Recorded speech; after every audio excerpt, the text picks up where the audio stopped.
What is the right age to do the braces treatment. मैं आपको एक अंदर की बात बताऊं कि there is no right as.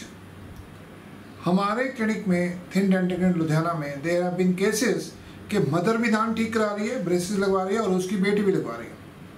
Mother is 42 something और बेटी इज़ 12 या 12 या 13। आप सोचिए दोनों के इकट्ठे दांत ठीक हो रहे हैं और मदर बोल रही है कि जब मैं छोटी थी तो मेरे पेरेंट्स ने लगवा नहीं पाए, कुछ रीजंस हो गए थे तो मैं अब लगवाना चाहती हूँ।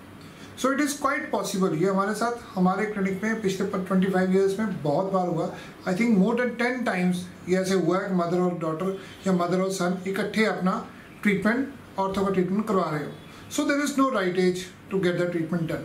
बट एज डॉक्टर्स बोलते हैं, और मैं भी एक डेंटिस्ट हूँ तो हमें उनकी रिस्पेक्ट करनी चाहिए, जो बोलते हैं कि 12 इज़ द राइट एज।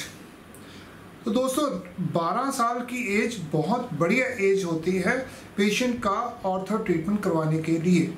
क्यों? 12 साल का बच्चा 7th या मैक्सिमम 8th में होता है।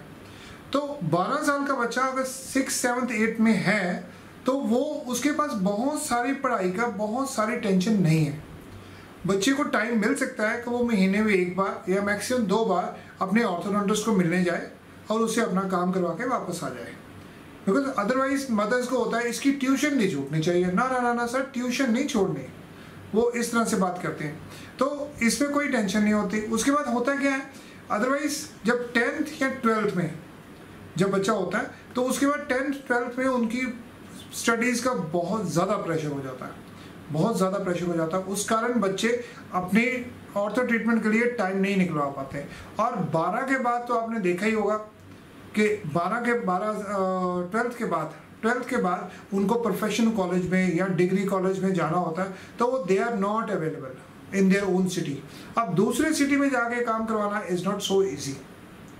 तो इसलिए the right age is 12 years. 12 साल इज़ द राइट एज एक बच्चे के लिए, जब उसके सारे बच्चों वाले दांत निकल गए हैं और बड़ों वाले दांत नए आ गए हैं, उससे पहले अगर आप करवा लेंगे तो अच्छा होगा।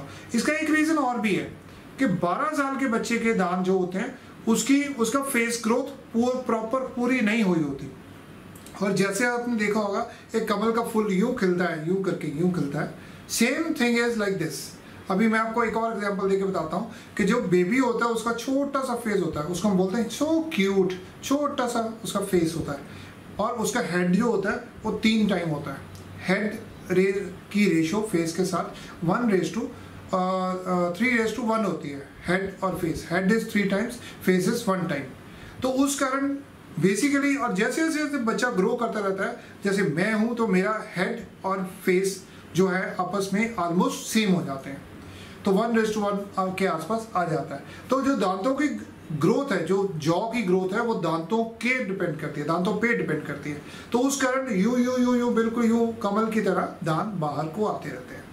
तो उसके कारण दांत बाहर को भी ग्रो करते हैं, दांत नीचे को भी ग्रो करते हैं, दांत ऊपर को भी ग्रो करते हैं, दांत सब साइड्स को ग्रो करते हैं। और अगर आपके दांतों की ग्रोथ, आपके फेस की ग्रोथ, आपके स्केलेटन की ग्रोथ, आपकी हड्डी के ग्रोथ के हिसाब से है तो कोई प्रॉब्लम नहीं होती। लेकिन अगर उसमें कोई प्रॉब्लम होती है तो अगर इन चीज़ों में स्केलेटल ग्रोथ या हड्डी की ग्रोथ या कोई और रीज़न होता है तो उस कारण आपके दांतों को जगह नहीं मिलती, वो दांत टेढ़े मेढ़े हो जाते हैं, दांतों में कीड़ा लग जाता है, उसके कारण भी दांत अपने टाइम पे बाहर नहीं आ पाते, उस कारण भी ये प्रॉब्लम होती है। आजकल के बच्चे बहुत सारा हार्ड फूड नहीं खाते हैं, बहुत सारा हार्ड फूड नहीं खाते हैं। गन्ना या शुगर के नाम की चीज़ तो हमारे आज की डेट के बच्चों को शायद पता ही नहीं होगा। तो उस कारण उनके दांत बच्चों वाले गिरते नहीं हैं। तो वो दांत गिरते नहीं हैं, वो रिटेन्ड रह जाते हैं, फंसे रह जाते हैं और दूसरे दांत कहीं और पे आ जाता है। इसीलिए आज की डेट में बच्चों के दांतों पे तारे बहुत लग रही हैं। सो हम बात कर रहे थे कि राइट एज। तो उसके बाद अगर आप बड़े हो गए हैं तो आपको कब कराना चाहिए? तो अगर आप 40 साल के भी हैं, 45 के भी हैं, हमारे क्लिनिक में हमने मैक्सिमम 45 ईयर्स ओल्ड पेशेंट का काम किया हुआ है। लेकिन जितना काम लेट करवाते जाएंगे उतना काम लेट होता जाएगा, जैसे मैंने आपको पहले बताया कि बच्चे का फेस ग्रो करता है। अगर आप तार 12 साल की उम्र में या 17 साल की उम्र में लगवा लेते हैं तो उसकी फेस की ग्रोथ और दांतों की ग्रोथ या दांत जो बाहर को आएंगे उसके हिसाब से लिप की ग्रोथ हो जाती है, उस हिसाब से सब कुछ अडेप्ट हो जाता है। तो ये एक बहुत बड़ी बात है सोचने वाली कि what is the right age to get the treatment done. जितनी आप पहले करवा लेंगे उतना ईजी हो जाएगा काम करना, उतने पैसे भी कम लगेंगे, उतनी ड्यूरेशन भी कम लगेगी। ये सारा कुछ इसी बात पे डिपेंड करता है कि आप डेंटिस्ट के पास कब जाते हो। आई होप मैंने बहुत सारे पॉइंट्स क्लियर कर दिए हैं कि राइट एज कौन सी होती है दांत लगवाने की।